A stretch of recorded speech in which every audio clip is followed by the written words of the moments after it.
Morning friends, ये आप देख सकते हैं जनसत्ता पेपर का एडिटोरियल है।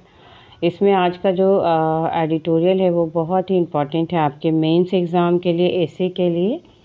ठीक है, तो आप इसमें देखिए शिक्षा व्यवस्था में सकारात्मक बदलाव, ये बात जो है उठाया गया है केंद्रीय शिक्षा मंत्रालय जो हमारा है उसकी एक रिपोर्ट के अनुसार, जिसमें देखा गया है कि 22-23 में जो स्कूल में कुल 25.17 करोड़ विद्यार्थी नामांकित थे, लेकिन 23-24 में क्या हुआ कि यह 24.80 करोड़ हो गए।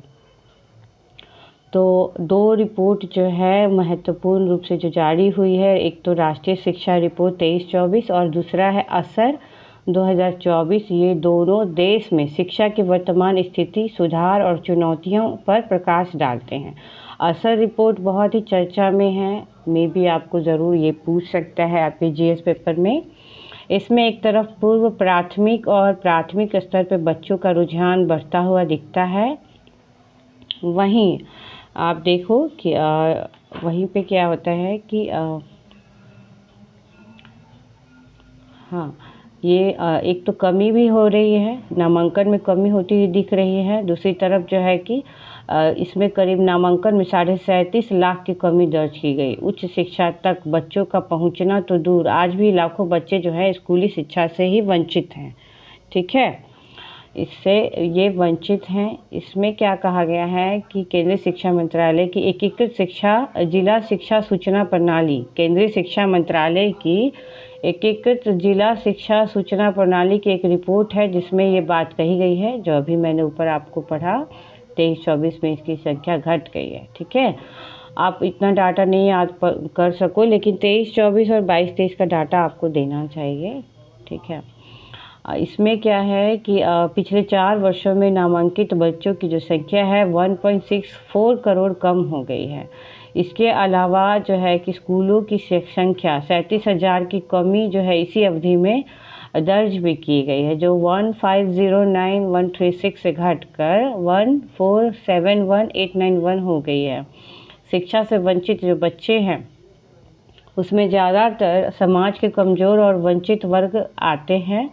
दूसरी ओर आप देखिए कि हाल ही में जो असर रिपोर्ट है 2024, उसमें क्या कहा गया है कि प्राथमिक और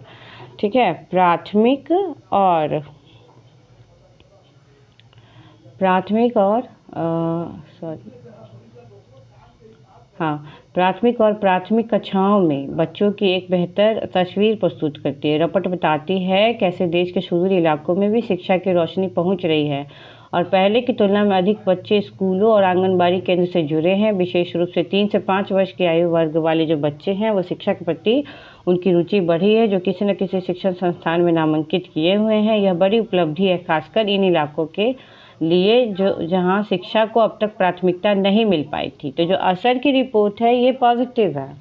इसके पहले जो केंद्रीय शिक्षा मंत्रालय के द्वारा जो एकीकृत जिला शिक्षा सूचना प्रणाली की जो रिपोर्ट थी उसमें संख्या घटी हुई बताई गई है। ठीक है, असर की रिपोर्ट में आप देखो कि इस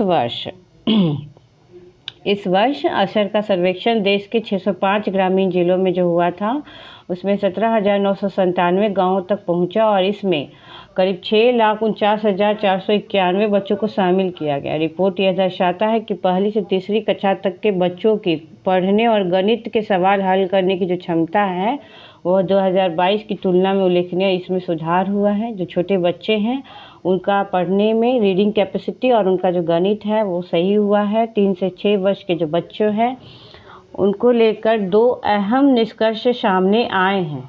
ठीक है, 3 से 6 वर्ष तक के बच्चों के लेकर इसमें पहला तो है कि 2018 से 24 के बीच प्री स्कूल नामांकन में उल्लेखनीय वृद्धि हुई है। दूसरा क्या है कि 24 में ही 3 वर्ष की आयु के 77.4% ग्रामीण बच्चे किसी न किसी प्रारंभिक बाल्यावस्था शिक्षा कार्यक्रम यानी कि आंगनबाड़ी या नर्सरी में नामांकित हुए हैं। खास बात यह है कि यह प्रगति केवल शहरी क्षेत्रों तक ही सीमित नहीं है, ग्रामीण इलाकों में भी देखा गया है। असर की रिपोर्ट ने डिजिटल साक्षरता जैसे महत्वपूर्ण पहलू पर भी ध्यान केंद्रित किया है। इसमें कहा गया है कि 15 से 16 वर्ष के जो 90% ग्रामीण किशोर के पास स्मार्टफोन आ गया है। ठीक है।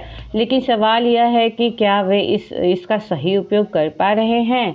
जब बच्चों को ऑनलाइन जानकारी खोजने या अलार्म सेट करने जैसे छोटे-छोटे कार्य दिए गए, ठीक है, जो उनको छोटे-छोटे कार्य दिए गए तो हाँ, तो पाया ये गया, ठीक है, पाया ये गया कि डिजिटल तकनीक के उपयोग में लड़के लड़कियों की तुलना में थोड़े आगे हैं। जो डिजिटल तकनीक है उसका यूज़ लड़के लड़कियों की तुलना में ज़्यादा कर रहे हैं। लड़के ज़्यादा मोबाइल पर बैठे रहते हैं। हालांकि कुछ राज्यों में लड़कियां भी इस अंतर को तेज़ी से पाट रही है। डिजिटल कौशल में बराबरी पर आ रही है लड़कियां। शिक्षा की इस नई लहर के पीछे राष्ट्रीय शिक्षा नीति 2020, जो कि बहुत इंपॉर्टेंट है आपके मेंस एग्जाम के लिए, प्री के लिए भी, का भी एक उल्लेखनीय योगदान है। इस नीति में इस बात पे जोर दिया गया है कि स्कूल में दाखिले के पहले 3 वर्ष जो आमतौर पर आंगनबाड़ी होता है या नर्सरी स्तर का होता है, ठीक है। तो इसमें क्या हो गया, इसमें क्या कहा गया है कि पहले 3 वर्ष जो इस लेवल का होता है, बच्चे के सीखने की बुनियाद यहाँ पे बनती है। इसी दृष्टिकोण को साकार करने के लिए सरकार ने निपुण भारत मिशन, ये पॉइंट भी आप नोट कर लेना। एक तो आपको 2 रिपोर्ट आपको मिलता है, क्या, पहला आपको मिलता है वो केंद्रीय शिक्षा मंत्रालय का एकीकृत जिला शिक्षा सूचना प्रणाली का रिपोर्ट, जिसमें 22-23 में कहा गया है कि यह स्कूल में जो है वो 25.17 करोड़ विद्यार्थी नामांकित थे 22-23 में। 23-24 में घटकर ये 24.80 करोड़ हो गया। इसके अलावा अशर का कुछ रिपोर्ट जो हम लोगों ने अभी पढ़ा था कि ग्रामीण इलाकों में भी जो है बच्चे आगे आए हैं। इसके अलावा आप राष्ट्रीय शिक्षा नीति 2020 और निपुण भारत मिशन, ये 4 चीज़ आपको गौर करना है, ठीक है। निपुण भारत मिशन की शुरुआत की गई थी जब इसी दृष्टिकोण से, जिसका लक्ष्य क्या था कि 26-27 तक, याद रखिएगा 26-27 तक, ठीक है, जो है तीसरी कक्षा तक के सभी बच्चे बुनियादी तौर पर पढ़ने और गणना करने की दक्षता हासिल कर ले। असर के सर्वेक्षण के मुताबिक 83% स्कूलों ने बताया कि उन्हें सरकार से जो है कि FLN यानी कि फाउंडेशनल लिटरेसी और न्यूमेरेसी गतिविधियों को लागू करने के लिए निर्देश मिले थे। लगभग 78% स्कूलों ने कहा कि स्कूल में कम से कम एक शिक्षक को FLN पर प्रशिक्षण प्राप्त हुआ था, जबकि 75% को संबंधित अध्ययन सामग्री भी प्राप्त हुई थी।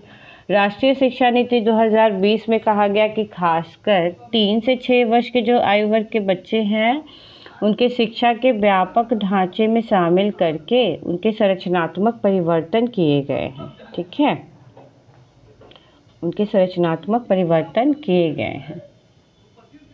शिक्षा नीति में इस बात पर जोर दिया गया कि सार्वभौमिक बुनियादी साक्षरता और संख्यात्मकता प्राप्त करना सर्वोच्च प्राथमिकता होगी। इस शिक्षा यात्रा में आंगनबाड़ी केंद्रों की भूमिका को मत भूलिएगा, वो भी बहुत ही इम्पोर्टेंट है। अशर रिपोर्ट 2024 कहती है कि जो बड़ी संख्या में बच्चे आंगनबाड़ी में आ रहे हैं, लेकिन गुणवत्ता सुधार की अभी भी आवश्यकता है। आंगनबाड़ी कार्यकर्ताओं को केवल पोषण और स्वास्थ्य सेवाओं तक सीमित नहीं रखते हुए इन्हें विशेष रूप से प्रशिक्षण दिया जा रहा है ताकि वे बच्चों के समग्र विकास में प्रभावी भूमिका निभा सकें। मगर इसके उलट देश में बच्चों का स्कूल छोड़ने की स्थिति भी अब चिंताजनक है। हाल ही में जो शिक्षा मंत्रालय की रिपोर्ट है वो बताती है कि 9वीं से 12वीं कक्षा के जो बच्चे हैं वो सबसे ज़्यादा स्कूल छोड़ रहे हैं। 9वीं से 12वीं कक्षा के बच्चे, ये लोग क्या करते हैं, जो ग्रामीण परिदृश्य के होते हैं, जो गरीब हैं, वो क्या करते हैं, इस उम्र तक पढ़ते हैं, माँ बाप का जो प्रेशर रहता है उसकी वजह से भी, और उस समय तक वो पढ़ते हैं, उसके बाद वो कोई ना कोई काम पकड़ लेते हैं। कुछ बच्चे लोग जैसे कि कोई दुकान में काम करने लगते हैं, किसी दुकान में काम करने लगते हैं, या फिर वो क्या मनरेगा में चले गए, खेतों में काम करने लगते हैं, क्योंकि 9वीं से 12वीं तक के जो बच्चे हैं वो अपने घर का स्थिति को देखते हुए मजबूर हो जाते हैं कि वो आगे पढ़ाई छोड़कर कमाने के लिए निकल सके। इसलिए ये रिपोर्ट यहाँ पर 9वीं से 12वीं कक्षा के बच्चे को ज़्यादा स्कूल छोड़ने के लिए शो कर रहा है। देश भर में बच्चों की स्कूली शिक्षा के नामांकन में 37 लाख से अधिक गिरावट आई है। ये रिपोर्ट आप मेंशन कर सकते हैं अपने आंसर में। 37 लाख से अधिक गिरावट आई है। इसका सबसे ज़्यादा असर जो है माध्यमिक स्तर पर पड़ा है, विशेषकर अनुसूचित जाति, जनजाति, पिछड़ा वर्ग और लड़कियों के वर्ग में यह गिरावट अधिक देखने को मिलती है। लड़कियों के मामले में भी यही होता है कि ठीक है, अब 9-10 तक पढ़ ले, आगे बढ़ के क्या करेगी, शादी विवाह करेगी, ठीक है, घर के काम करेगी, उनको पढ़ा कर क्या मिलेगा, वो तो क्या कहते हैं पराए घर की है, उसको पीछे पैसे क्यों खर्च करना, ये सारी चीज़ें होती है ना। तो शिक्षा मंत्रालय की रिपोर्ट के मुताबिक पूर्व प्राथमिक स्तर पर 3.7%, मिडिल स्कूल तक 5.2%, सेकेंडरी स्तर, ये डाटा आपको उतना नहीं याद करना है। समग्र शिक्षा कार्यक्रम 23-24 की रिपोर्ट के अनुसार भारत में बच्चों के स्कूल छोड़ने की जो औसत दर है 12.6% है। जो समग्र शिक्षा कार्यक्रम है 23-24 के रिपोर्ट के अनुसार देखा जाए तो बच्चों के जो स्कूल छोड़ने की जो औसत दर है वो 12.6% है। बिहार का नंबर 1 है सबसे पहले बिहार का ही नाम आता है। आंध्र प्रदेश, असम, गुजरात, कर्नाटक, मेघालय और पंजाब जैसे राज्यों में यह दर अधिक है। तो बिहार सब जगह पिछड़ा हुआ है, तो यहाँ क्यों नहीं। हालांकि देश के कई राज्यों ने शिक्षा क्षेत्र में कई महत्वपूर्ण प्रगति की है, फिर भी स्कूल छोड़ने वाले छात्रों की संख्या में कमी लाने के लिए अभी भी कई चुनौतियां बनी हुई हैं। बच्चों के स्कूल छोड़ देने की समस्या से निपटने के लिए भारत को अन्य देशों की प्रभावी नीतियों से सीखने की आवश्यकता है। अब देखिए, दूसरे देशों से आप कंपेयर करके जब अपने आंसर राइटिंग में लिखते हो तो ये बहुत ही मार्किंग होता है, ठीक है। जैसे फिनलैंड ने निःशुल्क शिक्षा, व्यक्तिगत शिक्षण सहायता, समावेशी नीति अपनाकर इस समस्या को काफ़ी हद तक हल किया है। इसी तरह नॉर्वे है, जर्मनी है, जापान है, उन्होंने भी जो है कि लचीली शिक्षा व्यवस्था बनाई है, जिससे वहाँ स्कूल छोड़ने की दर न्यूनतम हो गई है। इस रिपोर्ट के अनुसार देखा जाए तो यह निष्कर्ष निकाल सकते हैं हम लोग कि कई क्षेत्रों में सुधार तो हुआ है, लेकिन अभी भी बहुत कुछ है जो अधूरा है। जब हर बच्चा बिना किसी बाधा के स्कूल जाने लगेगा, सीखने लगेगा, औपचारिक प्रक्रिया ही सिर्फ नहीं करे बल्कि वो गुणवत्तापूर्ण शिक्षण प्रणाली को अपनाए, तो ये भारत की मजबूत नींव रखने के लिए बहुत ही मददगार होगा। ठीक है फ्रेंड्स, कल हम लोग फिर मिलते हैं। Thank you.